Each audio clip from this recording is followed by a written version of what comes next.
Ô, gente, vamos animar isso aí, porque o Senhor, ele é merecedor do nosso melhor, essa é a verdade. Jesus, ele é o merecedor do melhor que nós podemos dar, e eu tenho certeza que tem muita gente aqui que não está dando o melhor que pode dar de si mesmo a Ele. Eu gosto muito de uma frase que diz que quando Jesus se entregou na cruz, Ele não se entregou pela metade, mas infelizmente muitos crentes ainda se entregam pela metade. Então, do mesmo jeito que Ele se entregou por inteiro, eu também quero me entregar a Ele por inteiro. Gente, eu quero trazer uma série nova para vocês. Uma série que eu digo é uma sequência. Quando for eu pregando, eu vou seguir essa sequência, que é uma sequência de descortinar aquela imagem que todo mundo tem do Velho Testamento desconhecido, sabe? Quando você vira e fala de Obadias, de Amós, de Sofonias, o cara fala: meu Deus, será que isso está na Bíblia?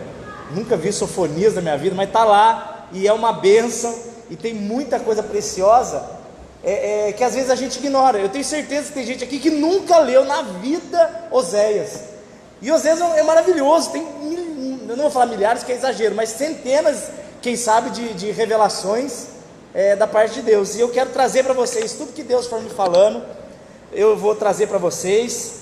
Não vou guardar nada, sejam promessas e sejam exortações, principalmente as exortações, porque o livro de Amós é bem pesadinho, tipo este que vos fala.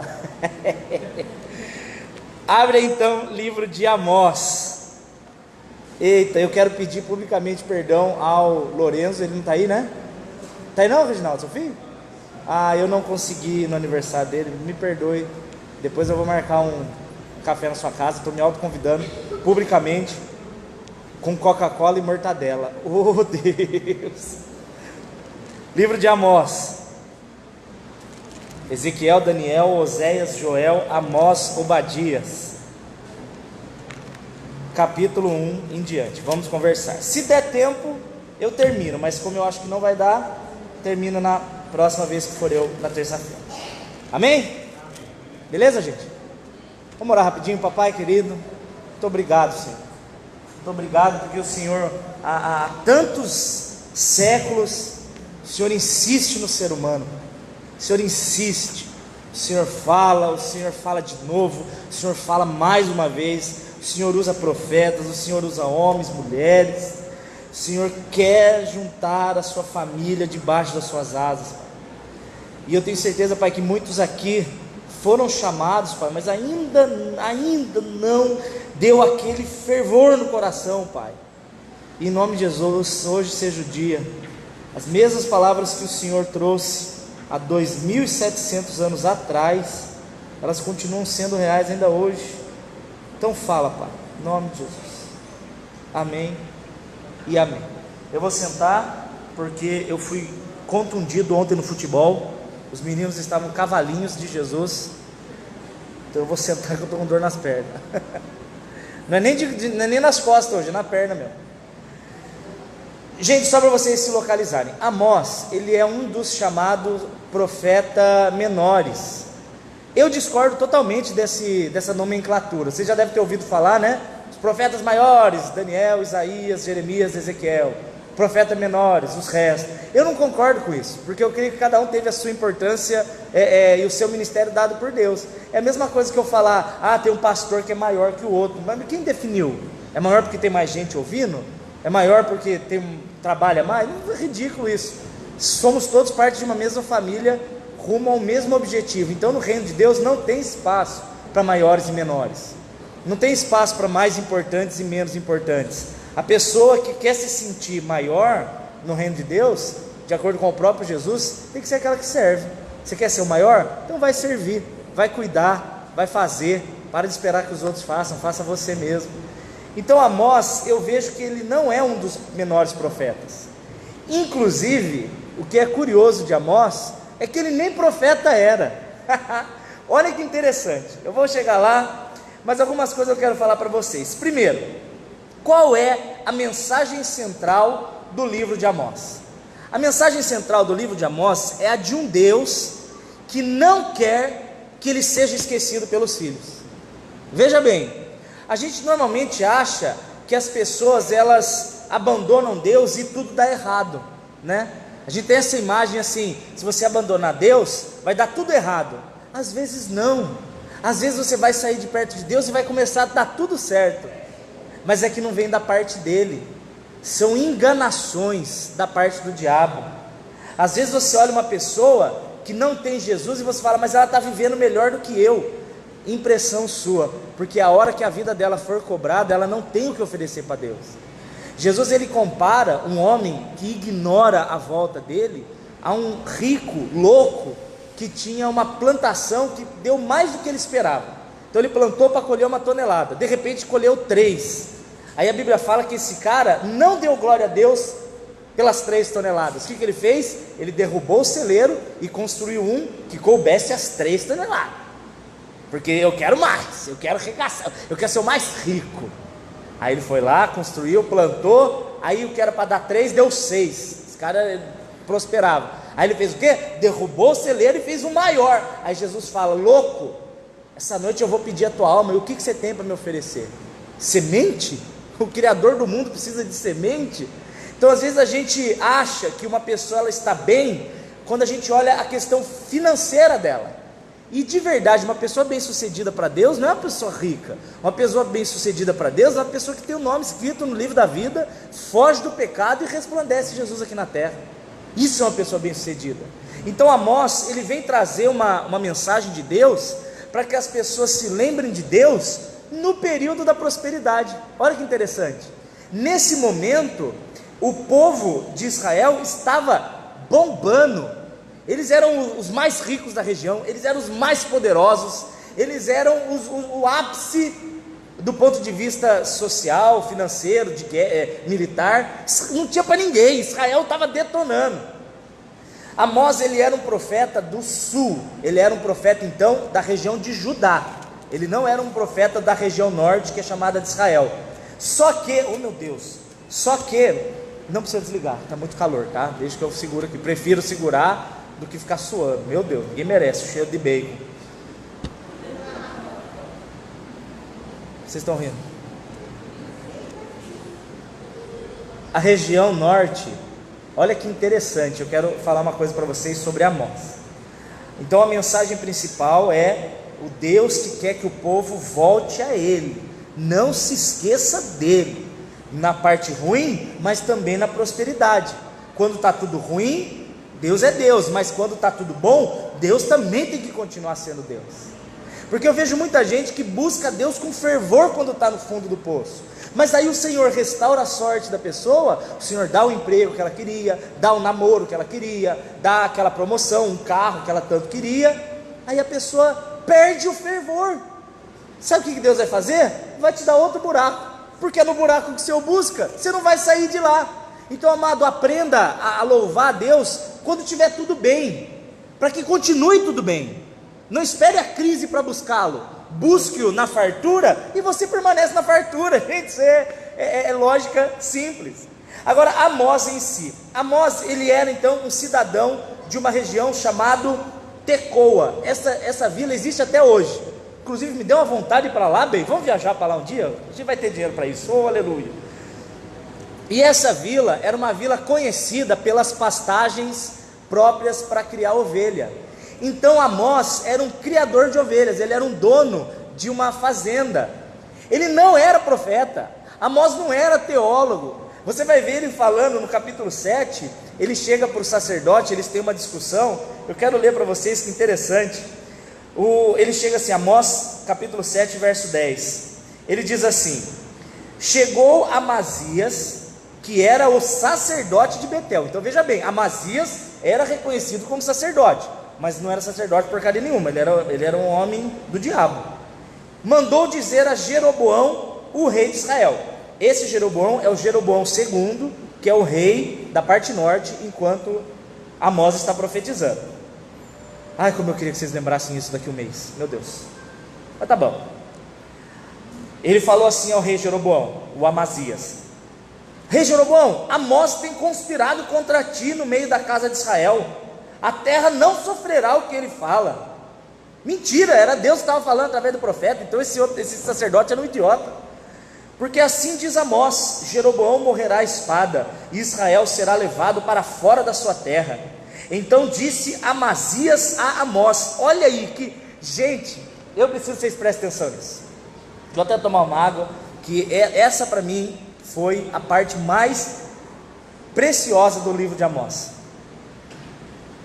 A Eliane estava cantando não, louva, né? É mais profundo que cantar. Ela estava louvando e ela estava falando sobre Deus usar, no sentido de não se limite. Você falou algo do tipo, não se limite, Deus vai te usar. E é interessante que aqui, quando Amazias, ele vira para Amós, Amazias era o sacerdote, Amós não era ninguém. Ele fala para Amós: vai, ó vidente, foge para a terra de Judá, ou seja, volta para sua casa, você não é daqui, você está no norte, você é lá do sul, volta para o sul, come de lá o teu pão e profetiza lá. Isso é uma ironia, ele está sendo irônico. É quando alguma pessoa vira para você e fala: você não é crente porcaria nenhuma, você vai na igreja para fazer isso.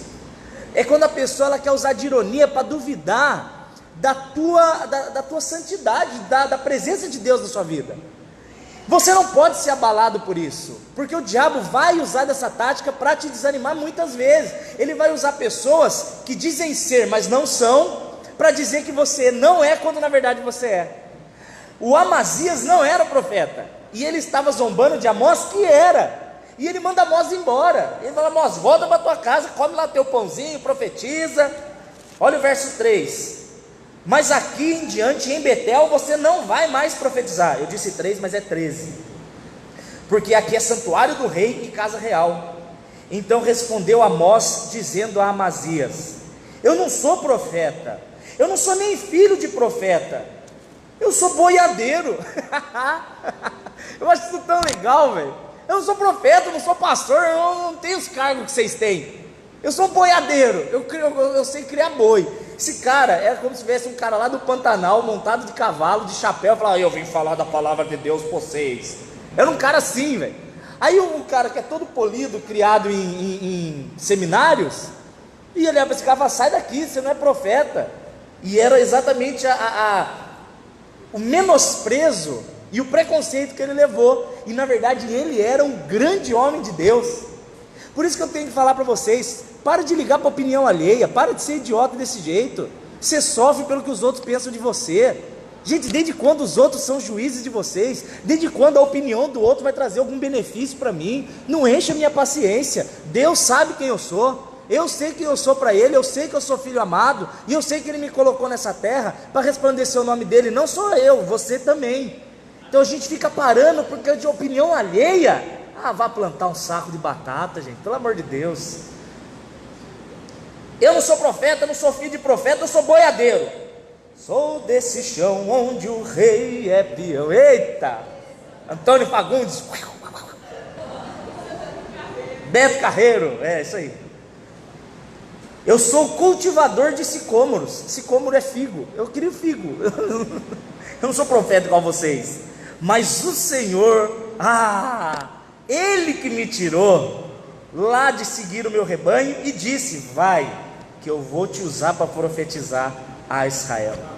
Meu amado, então eu quero te dizer, a partir do que eu aprendi com Amós, que em nome de Jesus, se você de fato se predispuser, se você entregar a sua vida no sentido de: Senhor, eu posso não saber a Bíblia como alguém que sabe muito a Bíblia, eu não posso falar bem como alguém que fala muito bem, posso não saber cantar como alguém que canta muito bem, mas uma coisa eu sei, Pai: eu quero te servir, eu quero te honrar, eu quero.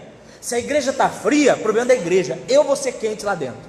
Se o povo está ignorando, problema do povo, eu não vou te ignorar. Quando você tem um entendimento de que você não precisa do coletivo, entenda bem o que eu vou falar, você não precisa do coletivo para manter a sua espiritualidade.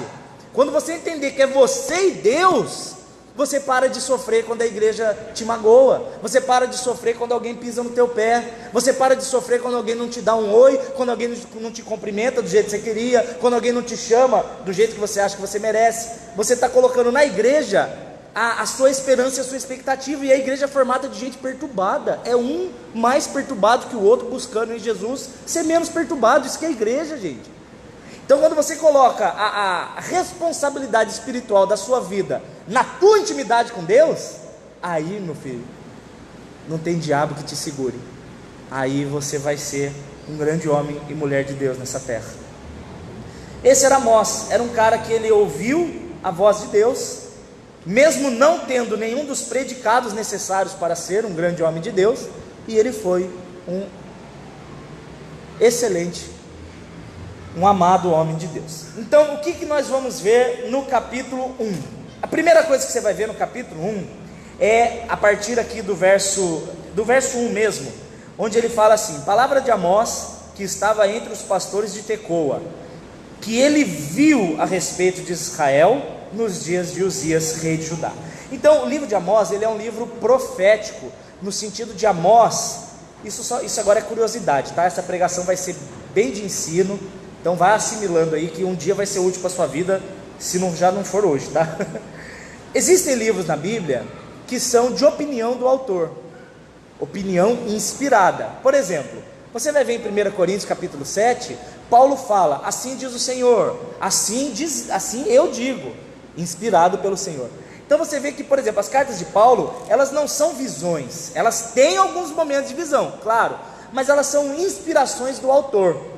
Existem outros livros da Bíblia que são relatos. Por exemplo, o livro de Lucas não viu nada do que aconteceu no livro. O livro de Lucas inteiro ditaram para ele. Lucas foi pesquisar e escreveu. Então o livro de Lucas é um livro extremamente científico. Olha que interessante. Lucas, ele escreve tudo o que os apóstolos falaram para ele, o que Maria falou para ele, o que Maria Madalena falou para ele, os outros discípulos. Lucas foi pegando e escrevendo. Então você vê que tem, por exemplo, as cartas de Paulo, que são cartas inspiradas com a opinião do autor. Você vê o livro de Lucas, por exemplo, que são carta escrita porque ele coletou opiniões dos outros. E você vê no caso de Amós, ele não fala o que ele acha, ele fala o que o Senhor manda falar. Então você pode ser aquele tipo de pessoa que você vai pregar inspirações que Deus te deu, você vai ler e você vai pregar inspiração. Ou você pode ser aquele tipo de pessoa que você vai profetizar e falar o que você nem sabe o que está acontecendo. Já aconteceu comigo de todos os jeitos. Vou te dar um exemplo. Quando Jesus ele transforma a água em vinho, a Bíblia diz que Jesus transformou a água em vinho para demonstrar a sua glória. Isso está claro. João capítulo 2, ele transformou a água em vinho para mostrar a sua glória. Aí você vê que tem gente que vai pregar e fala assim: não, porque, sabe por que Jesus transformou a água em vinho? Porque ele pega um coração sem cor, sem graça, e transforma num coração feliz. Gente, glória a Deus, mas não é isso que o texto está falando. O texto está falando que é para demonstrar a glória. Não, porque o samaritano, quando ele passou e ele foi atacado pelos bandidos, e aí o óleo, o azeite, a estrebaria, o bandido é o diabo, o homem sou eu, a estrebaria é a igreja. Gente, encaixa, bonito, mas isso é uma revelação, isso não é o que Deus disse. Deus disse que era sobre amar o próximo. Então, na hora que a gente for interpretar, a gente tem que entender o que é de fato que Deus disse e o que é uma conjectura que eu faço por revelação pessoal. Revelação pessoal não é doutrina. O que está escrito é doutrina. Estão entendendo? Eu não posso dizer jamais: Deus transforma um coração sem graça num coração feliz, porque Ele transformou água em vinho. Mentira, não é por isso. Eu posso dizer, por exemplo, usando Filipenses 4:4, que alegrai-vos, novamente digo, alegrai-vos. Você pode usar esse texto, é para isso.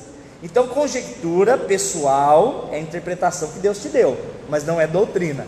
E o livro de Amós, eu acho interessante que ele segue a mesma linha de Daniel, por exemplo. Daniel, quando ele vai falar do livro dele, você vai ver no capítulo 12 uma coisa que eu acho muito interessante.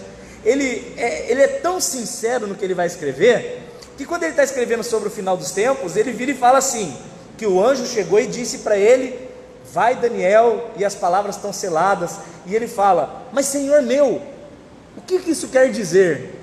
Não é interessante ele escrever dele mesmo, que ele perguntou o que quer dizer? Aí o anjo vira para ele e fala: não te interessa. Eu acho muito legal a pessoa, ela ser tão fiel ao ponto de escrever exatamente o que Deus disse. Eu confesso, se eu fosse aquele cara lá, se eu fosse Daniel, aquele Daniel, eu não escreveria essa parte. Ai, que cavalo esse anjo, deixa para lá. Mas ele bota lá, porque é exatamente o que Deus disse. E Amós é assim. Amós, ele não mede as palavras, ele não dá uma opinião pessoal, ele fala: a palavra do Senhor é essa. Por isso que eu acho interessante que quando nós lemos o livro de Amós, nós vamos ver de fato o que Deus diz. Porque hoje a tendência são pessoas dizerem tantas coisas de Deus que Deus nunca disse. Nossa, eu estou horrorizado de ver a quantidade de coisas. Não, porque Deus é assim, Deus é assim, mas não é, são opiniões pessoais. Deus nunca diz isso. Você vai ver aqui, por exemplo, no verso 1, vou falar uma besteira agora, mas o livro de Amós mostra um Deus muito bravo. O Deus do livro de Amós é o Deus perante o pecado. Essa imagem do Jesus hippie que as pessoas pregam hoje em dia, não é verdade. Ai, Jesus te ama, não importa o que você faça. Não é verdade, Deus odeia o pecado. E se você permanecer no pecado, você vai sentar no colo do capeta e ser atormentado por resto da eternidade. Mas fala uma mensagem dessa: ai credo, por isso que eu não vou na igreja. Não é por isso que você não vai na igreja. Você não vai na igreja porque você não quer que seu pecado seja confrontado. Você prefere achar outra que amacie o seu ego e você continue fazendo o que você quiser sem que ninguém te enche o saco. Esse é o problema. E o Deus de Amós é o Deus irado com o pecado. Então ele começa a falar assim no capítulo 1. Você vai ver a partir do verso 3. Deus, ele mostra a ira dele e a condenação que ele trará sobre 6 nações que estão ao redor de Israel. Então o que eu achei interessante? Normalmente a gente acha que Deus, ele vai julgar a igreja, mas Deus, ele não deixa de ser o Deus do mundo só porque o mundo não se entregou a ele. Ele continua sendo Deus. Inclusive da Venezuela ele é Deus, inclusive da Rússia ele é Deus, da China ele é Deus, dos países árabes e muçulmanos ele continua sendo Deus. Está tudo dentro do propósito dele. E aqui você vê, por exemplo, ele falando de Damasco. Damasco é a Síria. Ele fala assim, verso 3: assim diz o Senhor: por 3 transgressões de Damasco e por 4 não retirarei o castigo de lá. Por quê? Porque eles trilharam a Gileade com trilhos de ferro. Então você vê que cada nação irou a Deus por um motivo em especial. E o que é interessante é que Deus, ele não fala que foi na primeira transgressão que ele condena. Você viu ele falando no texto que é na terceira e para a quarta? O que isso quer dizer? Que eu posso pecar só 4 vezes? Claro que não, não seja tão literal assim. Mas o que quer dizer é que Deus, ele tem misericórdia. E agora eu quero falar, antes de eu falar agora sobre o texto, eu quero trazer uma palavra que Deus mandou falar para vocês. É pessoal, agora você traz para você. Queridos, eu sei que vocês pecam, assim como eu também. A Bíblia diz em 1 João capítulo 1 que aquele que diz que não tem pecado é mentiroso. Então a gente não pode dizer que nós somos qual é o plural de super-herói? Super-heróis.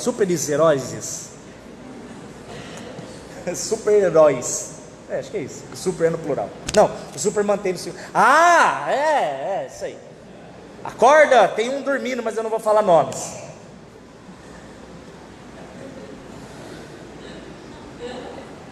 Deixa eu tomar uma água aqui.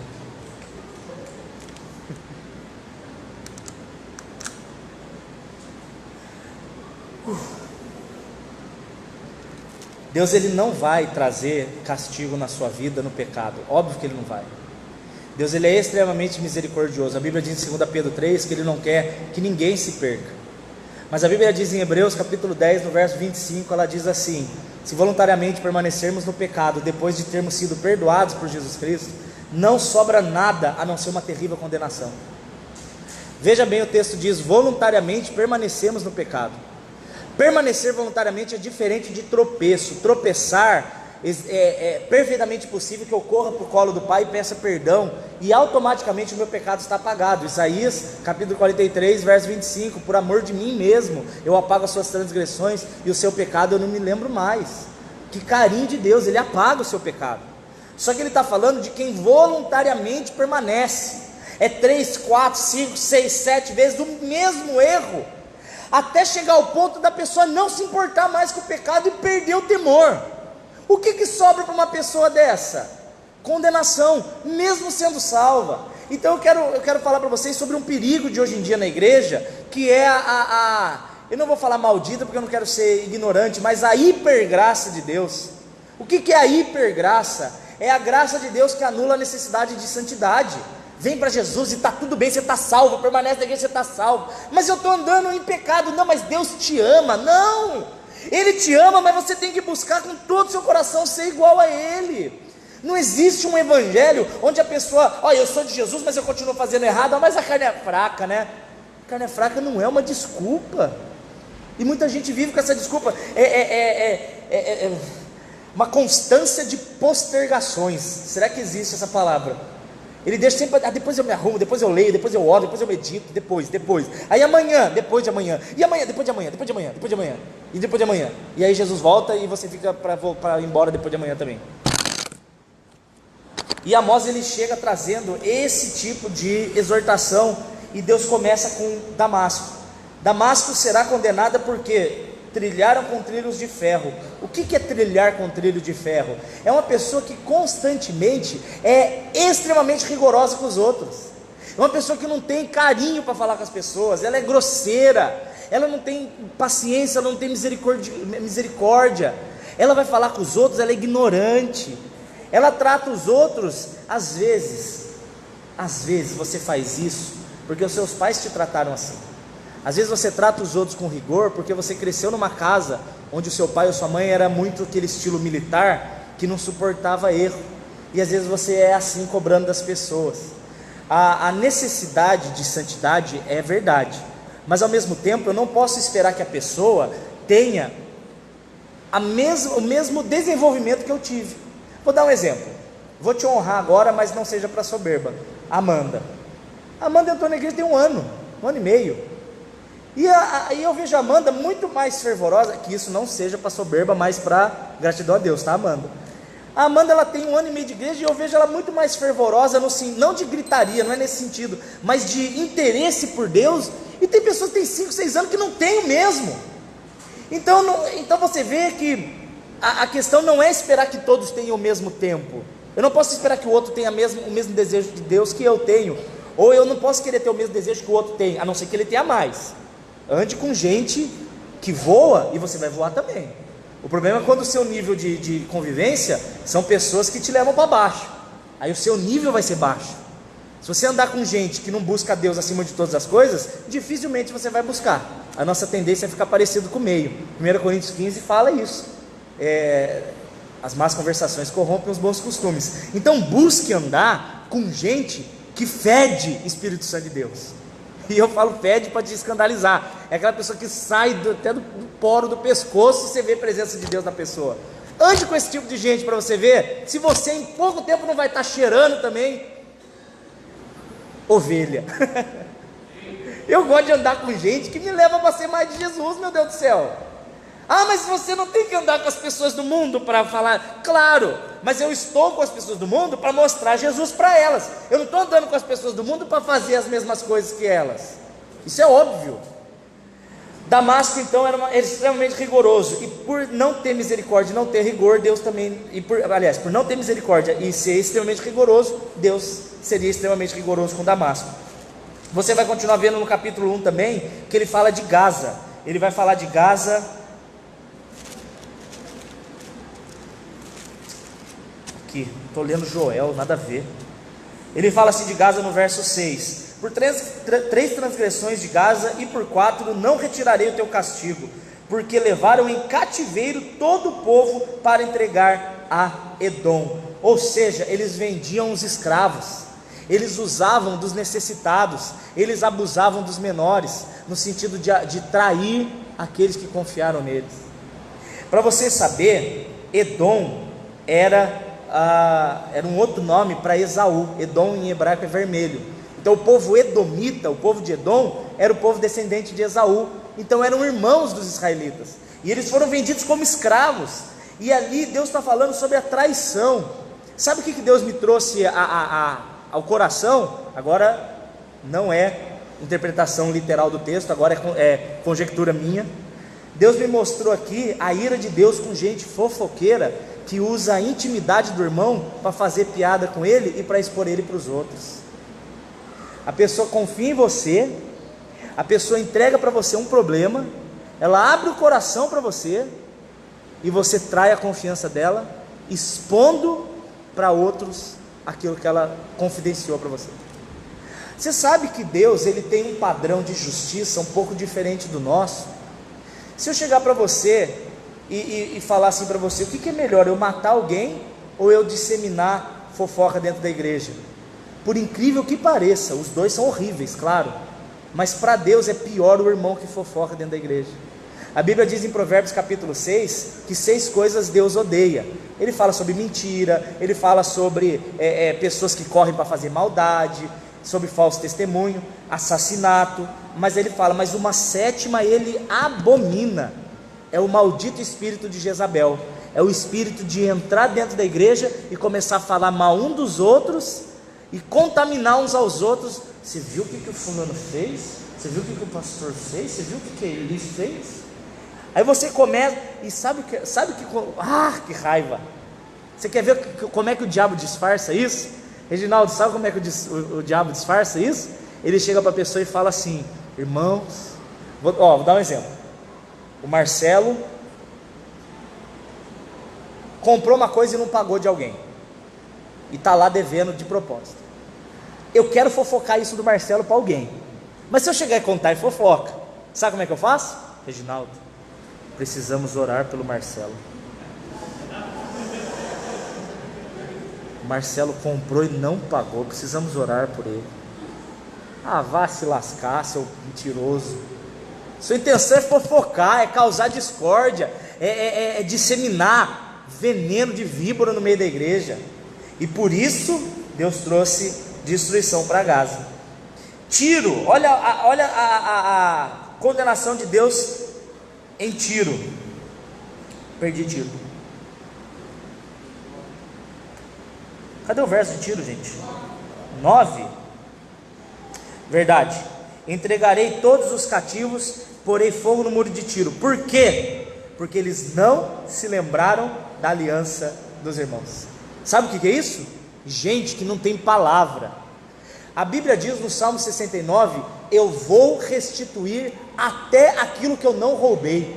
Em que sentido? Até com dano você cumpra o que você prometeu. A gente já falou sobre isso quando eu contei sobre os gibeonitas, acho que uns meses atrás, onde Saul desobedeceu 400 anos de juramento e Deus trouxe destruição sobre a casa dele. Quando nós falamos, preste atenção, gente, você, a partir do momento que você, eu não gosto dessa expressão, mas você entrega a vida para Jesus. Eu não gosto dessa expressão porque eu não entreguei a vida para Jesus, foi Ele que pegou, eu vou entregar, Pai, já que você fez uma boa proposta, eu te entrego, capaz, né, que é assim. Mas a partir do momento que você entrega a vida para Jesus, a sua vida por completo é dele, incluindo as suas palavras. Então quando nós estamos falando algo, as pessoas estão vendo Jesus na sua vida. Eu fui esses dias almoçar e eu encontrei 2 amigas muito queridas, e eu comecei a falar de Jesus com elas. E aí, na hora que eu saí, uma delas, foi engraçado, eu não vou contar nomes, mas que vontade, porque se eu falar nomes eu caio no problema anterior, né?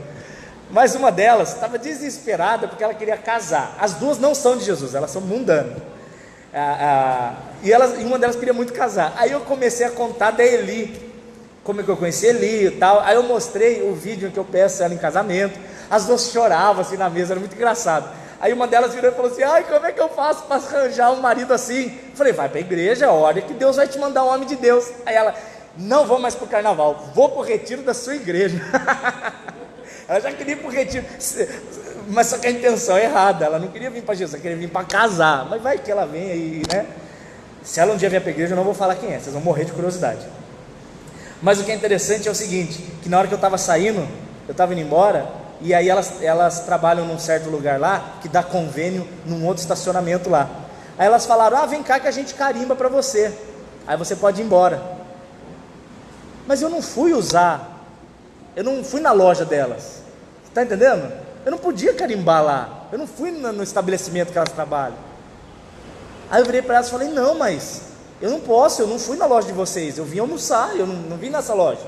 Aí elas falaram assim: mas todo mundo vai lá e a gente carimba. Aí eu até dei uma arrumadinha assim na camiseta. Falei: mas eu não sou todo mundo, eu sou de Jesus. Lógico que eu não falei ridículo desse jeito. Eu falei: não, amado, mas todo mundo faz, mas todo mundo faz errado. A gente que é de Jesus foi chamado para fazer a diferença. Então, essa aliança, nós temos que relembrar todo dia que nós temos uma aliança com Deus, e nós precisamos mostrar para o mundo essa aliança que a gente tem. Eles têm que olhar as nossas reações e ver a diferença, tem que ter essa diferença, senão vem a condenação. Tiro, depois vem Edom. Edom 11, assim diz o Senhor: por 3 transgressões de Edom e por 4 não retirarei o castigo, porque perseguiu o seu irmão à espada e baniu toda a misericórdia. Edom, de novo, ele está falando de Esaú. Como vocês sabem, os edomitas foram inimigos de Israel, então era como se os irmãos, os descendentes dos irmãos brigassem.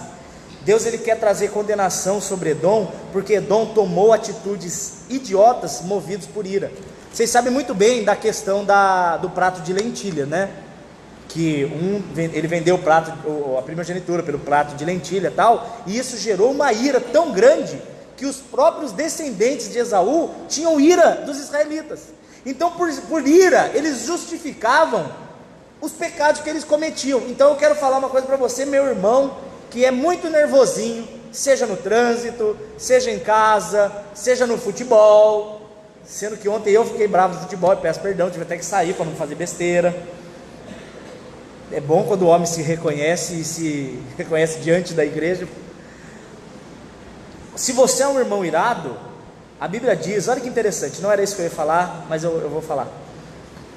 Sabe por que Paulo diz em 2 Coríntios capítulo 11, que quando eu sou fraco, aí que eu sou forte? Ele fala isso porque se você identificar em você algum ponto que você precisa de uma melhora ali, você está reconhecendo que você é fraco ali. Então, por exemplo, eu sou uma pessoa muito irada. Se eu reconheço diante de Deus que eu sou uma pessoa irada, eu reconheço que eu preciso de tratamento da minha ira. E se eu reconheço que eu preciso de tratamento da minha ira, eu vou investir muito mais tempo orando e buscando a Deus por essa área. Então, nessa área que eu sou fraco, eu passo a ser forte, porque é a área que eu vou mais buscar a Deus para ser tratado. Então, se você, irmãozão, se reconhece como uma pessoa irada, não acha que isso é bom. Eu não levo desaforo para casa.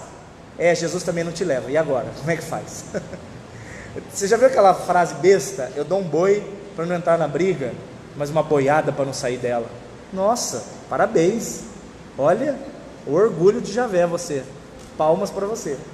O crente abre mão, deixa para lá. A ira não resplandece a justiça de Deus. Está em Tiago.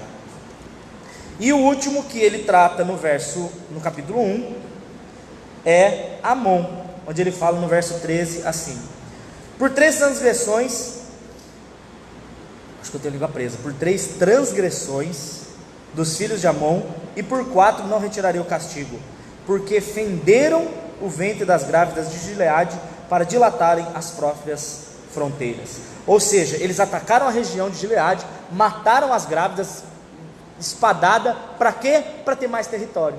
Sabe o que isso aqui me mostra? Crente que não consegue ser feliz com o que tem. A pessoa não consegue dar glória a Deus pelo que ela tem, ela sempre quer mais, às vezes ela não precisa. O povo aqui de Amon não precisava, o território deles era grande, mas eles queriam até o Gileade, que era pequeno. Por que eles queriam o Gileade? Por puro capricho. Eu quero mais, eu quero vencer, eu quero ganhar, ainda que para isso passe por cima dos outros, ainda que para isso engane os outros, e acha que está fazendo coisa boa. Eu estou prosperando porque Deus é comigo. Mentira, você está prosperando porque você está dando ouvidos ao diabo, e você está conquistando o que não era para você conquistar. Essa é a sua ruína. A pessoa, quando ela... Você quer ser uma pessoa rica, de fato? Não é uma pessoa que tem muito dinheiro na conta, porque uma pessoa gananciosa nunca é o bastante. Você já viu aquela pessoa que ela tem... Gente, isso é incrível. A pessoa ganha 100 reais por mês, aí ela tem uma dificuldade de ofertar 10. Ela tem uma dificuldade, não consegue. Ela, ai Senhor, queria ganhar 10 mil, aí eu abençoaria com 1.000. Mentira. Quem não consegue ser fiel com 10, não vai ser fiel com 10 mil, esquece. Porque o amor ao dinheiro é a raiz de todos os males. Então a pessoa rica de verdade é aquela pessoa que sabe ser grata a Deus pelo que ela tem. Quando você é grato a Deus pelo que você tem, quando você consegue ser feliz pelo que você tem, quando você consegue ser fiel, louvar a Deus pelo que você tem, com o que você tem, aí Deus tem um extremo prazer em te abençoar e de te levar a patamares mais altos, porque Ele sabe que aquilo não vai te corromper. O crente que não sabe brincar direito com as suas bênçãos, terá suas bênçãos tiradas, antes que as bênçãos tirem ele da presença do Senhor. Olha que forte que é isso. Se você não souber administrar direito, com gratidão e alegria, as bênçãos que Deus te dá, além dele não te dar mais, ele ainda vai tirar as que você tem, porque Deus prefere um filho pobre na presença dele, do que um filho abençoado que o esqueça.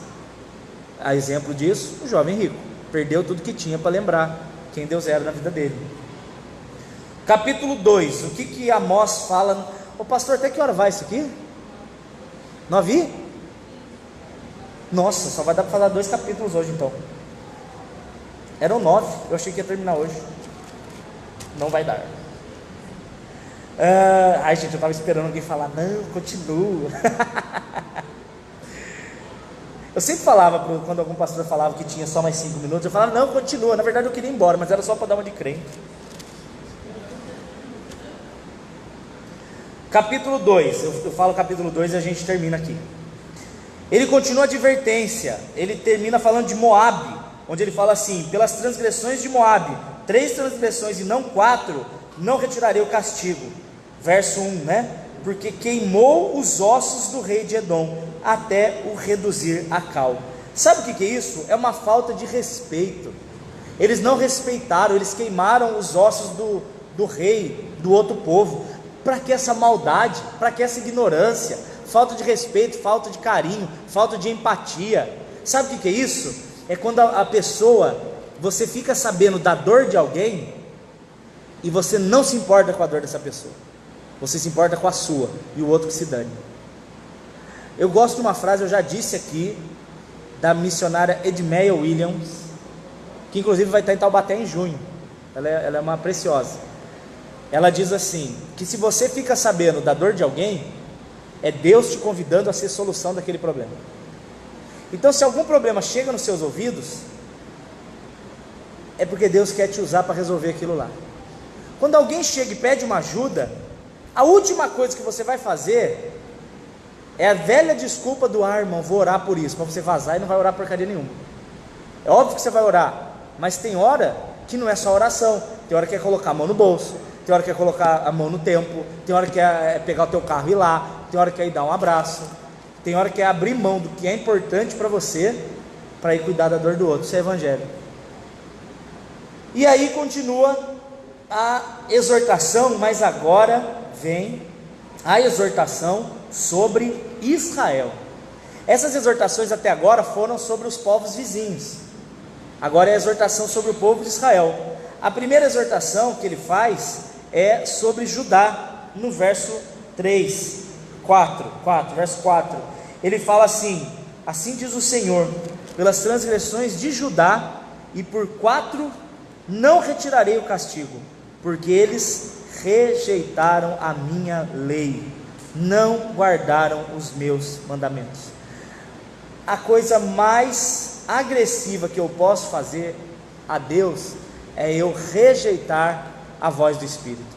Nenhum de nós, quando peca sem saber que está pecando. Eu duvido disso. Tem gente que fala sobre pecado involuntário, eu não acredito nisso. Eu tenho certeza que toda vez, 100% das vezes em que você vai pecar, a voz do Espírito Santo grita na tua orelha: não faz, não vai, para, você não é chamado para isso. E aí, como que o diabo te faz calar a voz do Espírito? Usando as malditas desculpas. Ai, mas todo mundo faz. Ai, mas depois eu peço perdão. Ai, mas é só dessa vez, eu não estou aguentando. Não faça isso, não rejeite a voz do Espírito. Você sabe que muitas vezes é teste para saber até onde Deus pode te levar? Olha que louco que eu vou te falar. Às vezes você quer ter um patamar de espiritualidade muito alto, e você não está preparado para chegar lá, porque você não está disposto a abrir mão do pecado para isso. Meu Deus do céu.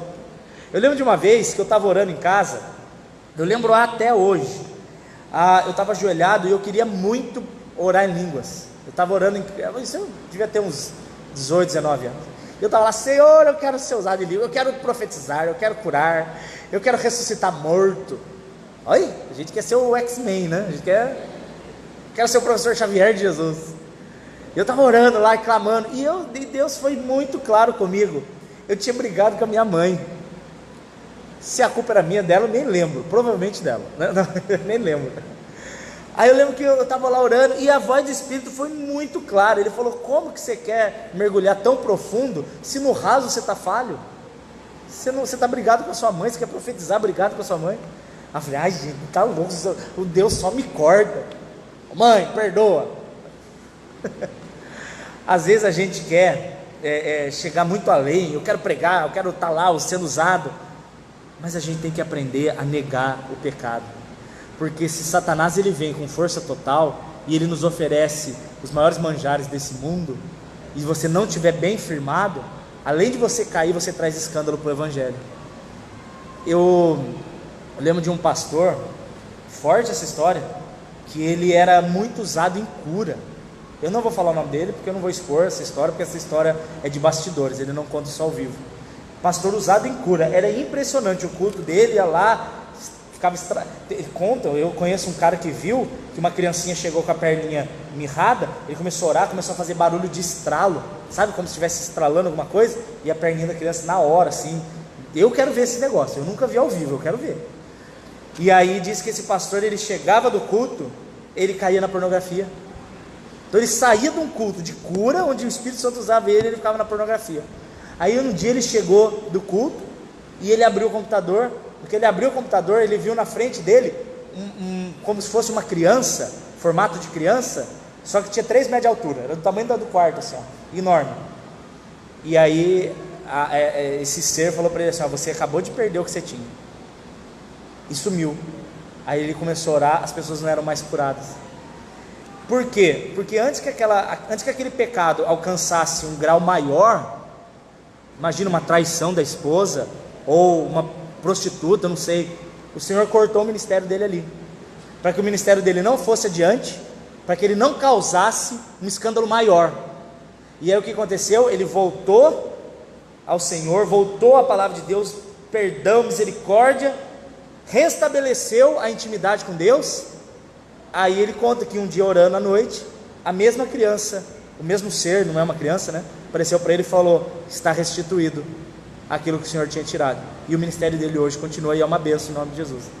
Então você vê que Deus ele resume tudo. O que ele fala para ajudar?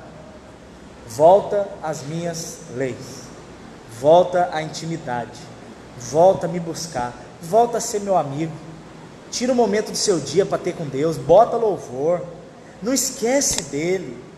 Essa era a mensagem de Deus para ajudar. E para terminar, a mensagem para Israel era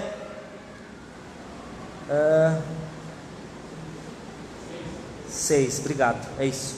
Assim diz o Senhor a Israel: por 3 transgressões de Israel e por 4 não retirarei o meu castigo, porque vendem o justo por dinheiro e o necessitado por um par de sandálias, pisam a cabeça do pobre no pó da terra, pervertem o caminho dos mansos. O grande pecado de Israel, entenda bem, Israel, o que ele está falando é o reino do norte, é que o reino do norte, ele colocou o dinheiro acima de Deus. As riquezas passaram a ser muito mais importantes para eles do que a presença. Eles não buscavam a Deus porque eles queriam a presença de Deus, eles buscavam a Deus porque eles queriam as bênçãos, ele queria a riqueza, ele queria a prosperidade. Só que isso fica no próximo culto, que a gente... Ai meu Deus, minha bunda ficou quadrada. Nossa, é muito peso em cima, sabe? Isso fica para o próximo culto. Vamos orar, gente? Vamos agradecer a Deus?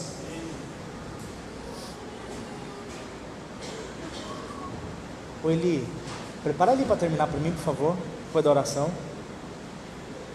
Próximo culto de terça-feira a gente continua. Leia o livro de Amós. Aí você vai ver que quando eu chegar e for falando que Deus falou comigo, você vai ver que tem muita coisa que Ele falou com você também, e tem muita coisa que Ele não me falou e você vai me contar. Estou ansioso para isso. Livro de Amós. Papai querido, quero agradecer, Senhor, pela sua palavra, que ela é tão atual mesmo tendo sido escrita 700 anos antes de Cristo. É impressionante, papai.